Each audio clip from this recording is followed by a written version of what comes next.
Hello everyone, നമുക്ക് എല്ലാവർക്കും അറിയാം ഇന്നിപ്പോൾ സൺ ഫിലിം ലീഗലാക്കിയിരിക്കുകയാണ്. അതായത് ഫ്രണ്ടിലും ബാക്കിലും നമുക്ക് 70% വിസിബിലിറ്റി ഉള്ള ഫിലിം നമുക്ക് ഒട്ടിക്കാം, സൈഡുകളിൽ 50% വിസിബിലിറ്റി ഉള്ള ഫിലിം ഒട്ടിക്കാം. ഈ രണ്ട് ഫിലിം നിങ്ങൾ നോക്കിയേ, എന്തെങ്കിലും വ്യത്യാസം ഉണ്ടോ? അതെ, നിങ്ങളൊന്നും കൂടെ എടുത്ത് നോക്കിയോ. വേണ്ട, യാതൊരു വ്യത്യാസവും നിങ്ങൾക്ക് കാണാൻ പറ്റില്ല. പക്ഷേ ഇതിൽ വ്യത്യാസങ്ങൾ ഒരുപാടുണ്ട്, കാണിച്ചു തരാം. ശ്രദ്ധിക്കേണ്ട കാര്യം, മാർക്കറ്റിൽ ഈ ഫിലിമും അവൈലബിൾ ആണ്, ഈ ഫിലിമും അവൈലബിൾ ആണ്. ഈ ഒരു ഫിലിമിന്റെ വിലയ്ക്ക് ഒരു കാരണവശാലും ഇത് കിട്ടില്ല. എൻ്റെ കയ്യിലിരിക്കുന്നത് ട്രാൻസ്മിഷൻ മീറ്റർ ആണ്. നമുക്ക് ഇത് വെച്ചൊന്ന് ചെക്ക് ചെയ്തിട്ട് നമുക്ക് നോക്കാം ഇത് രണ്ടും ഒന്ന് തന്നെയാണോ. ഇത് കണ്ട, ഇത് നോക്കിയേ 67%, 68% ഒക്കെയാണ് VLT വരുന്നത്.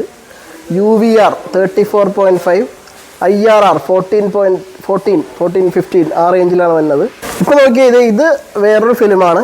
അതിൻ്റെ കണ്ട VLT അതായത് 50 ആണ്, 51% ഒക്കെയാണ്. UVR 100% ആണ്. IRR ഓൾമോസ്റ്റ് 98.8, 99% ആണ് വരുന്നത്. എന്തായാലും നമ്മളൊരു ഓഫർ പറയാൻ വേണ്ടിയാണ് ഈ വീഡിയോ ചെയ്യുന്നത്. 30,000 തൊട്ട് 40,000 വില വരുന്ന മെയ്ഡ് ഇൻ USA ഫിലിം, അതായത് ഇന്ന് ഇന്ത്യയിൽ അവൈലബിൾ ആയിട്ടുള്ളതിൽ ഏറ്റവും കൂടുതൽ ഹീറ്റ് റിഡക്ഷൻ ഉള്ള, അതായത് TSCR റേറ്റിംഗ് 68% ഉള്ള ഫിലിം നമ്മൾ ഈ മാസം 20,000 to 25,000 നമ്മൾ സെല് ചെയ്യാൻ പോകുന്നത്. അപ്പോൾ നിങ്ങൾക്ക് ആർക്കെങ്കിലും നിങ്ങളുടെ വണ്ടിയിൽ സൺ ഫിലിം ചെയ്യണമെന്നുണ്ടെങ്കിൽ തീർച്ചയായിട്ടും നമ്മളെ കോൺടാക്ട് ചെയ്യുക. നമ്പർ താഴെ കൊടുത്തിട്ടുണ്ട്.